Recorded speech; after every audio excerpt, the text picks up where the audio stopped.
Bismillah Rahmanir Rahim. Assalamu alaikum, students. I hope that all of you are fine by the grace of Allah Almighty. Let's begin with our today's lesson. Our today's lesson is from Unit 2 Horses, and it is a short story that we are going to read today, The Wonderful Horse by Sheikh Sadi. Who was Sheikh Sadi? This name sounds and appears to be very much familiar to us. Yes, because since our childhood, we have been listening so many stories by Sheikh Sadi because these stories contain a moral lesson. He was a 13th century Persian poet and storyteller. Many of his stories are retold in English by Arthur Scollay, and his stories are also retold in so many other languages as well. Now, look at the background of the writer first of all. Sadi, also known as Sadi of Shiraz, Shiraz is the name of the place, right? He was born in 1210 and died somewhere in 1291 or 92. That is not confirmed. He was a major Persian poet and prose writer of the medieval period. He is recognized for the quality of his writings and for the depth of his social and moral thoughts. Sadi is widely recognized as one of the greatest poets of the classical literary tradition, earning him the nickname Master of Speech. He has been quoted in the Western traditions as well. So, Sadi's literary work, his writings, is noted for wisdom and it contains a moral lesson for the readers. That is why most of his work is translated in so many languages, and his you can say his quotations are quoted in Western traditions as well. Now, these are the famous some of the famous quotes of Sheikh Sadi. You may have heard them. All that glitters is not gold. Beautiful. Like everything that might appears to be very attractive or very good or useful to us may not be that in reality, right? Everyone thinks of changing the world, but no one thinks of changing himself. Wonderful thinking. Like all of us, we want to change the world, but basically change begins from within. If we want to change the world, what we have to do?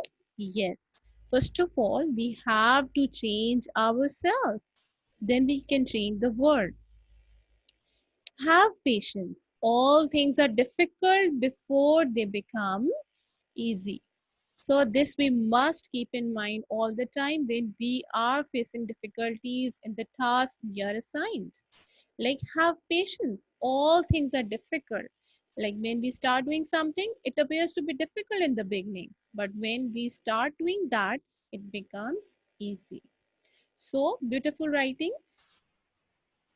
Now, let's begin with the story, The Wonderful Horse. This story is basically about a horse, and it was not a common horse. Yes, it was the horse of Hatem Tai. So, this story is basically the story of generosity. What is generosity? Yes, generosity is the act of giving, sacrificing something that is very dear to us for the benefit of the people or for giving it to the ones who deserves it more than us, right? So let's see that which horse is it. This horse belongs to Hatem Tai. So who was Hatem Tai? Hatem Tai was a prince in Saudi Arabia, right? And he was known for his act of generosity. You can see Palace of Hatem Tai in Saudi. Still the remains are there. Let's see who was Hatem Tai. Hatem Tai was a famous Arab prince and a poet who belonged to the Tai tribe of Arabia, and he died somewhere in 578 after Domini. The stories about his extreme generosity have made him an icon among Arabs up until today. as evident in the proverbial phrase, more generous than Hatantai. So he is very famous in Samic history as well because of his generosity. And even today, if someone performs a generous act, people used to say more generous than Hatantai. Like you even has left behind Hatantai, or you have surpassed him in generosity. Okay.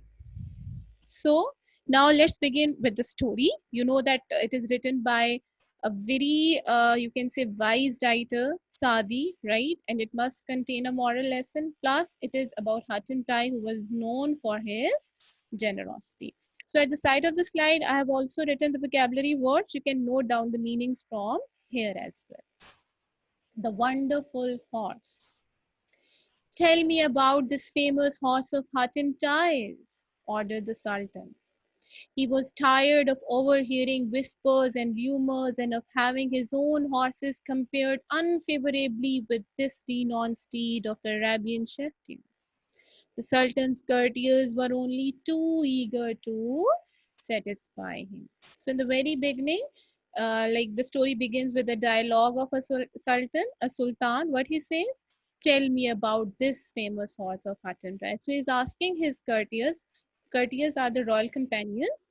He's asking about some more news of that horse that belonged to Hatan, and he was tired of overhearing, means too much hearing whispers and rumors. What are rumors? Yes, the fake news, gossips of having his own horses compared unfavorably, means critically. So when we hear too much of something, the praises of so many things, we start comparing our own things with that. So same thing happened with the sultan. Now he started comparing his own horses with that horse of Hatem time. And what the courtiers, the poor things do, they were only too eager to satisfy him. They started telling the sultan about that horse of Hatem time. So the one of them said, it is the color of smoke, very undefined color, the color of smoke. The other one said, as swift as the dawn breeze. So now again comparison, he says that as swift, swiftness means very rapid, very fast, like the dawn breeze. A breeze, a wind that is at the time of morning, means very smooth. So we can find a figure of speech here as well. Yes, simile, indirect comparison. No, it's swifter, said a third one, for it leaves the wind behind in the dust. And the next one said, it flies faster than a bird. Its neighing is like thunder. It flashes by like lightning. So one some says that the color of that horse is like smoke, some says that it is more fast than wind, and some says that its sound is like thunder and it passes by, like its speed is like lightning. So all of them were exaggerating to satisfy the sultan. Okay. The Sultan listened patiently, very calmly. Well, well, he said, it seems to me that just as there is no one in the world more generous than Hatim Tai, so now there is no horse in the world to match his horse. If only there was some way of measuring the truth, not only about the horse, but of his generosity as well. So now the Sultan, he appears to be a very suspicious man. He wanted to know about two things. He says that yes, it seems that there is no one in the world more generous. He says that he had heard a lot about the generosity of that man, and plus about his horse as well. And now he says that he wanted to have some idea that he can judge that either he is a generous man or not, and he had that horse with him or not. Okay, so he discussed this with his vizier. I have it, said the Sultan, at last, and it is so important that I must be inspired. I will send and ask Hatim Tai to give me the horse. And after too much thinking and conspiring with his courtiers, he came up with an idea. And what he said that I will send and ask Hatimtai to give me the horse. That he will send someone and ask for that horse. So it must be clear that he had that horse or not. Your Majesty. So now the vizier, he might be a very wise man. That is why he was a vizier. He said that Your Majesty, like you will be asking for something from Hatim Tai. And he says, don't you see? Hatim Tai has this reputation for being generous. Well, here is a supreme way of testing it and also of acquiring that horse. So he says that this is the very supreme idea that we can test that either he is a generous man or not, and also acquiring means getting that horse. Reputation is the character, the esteem, the respect for something.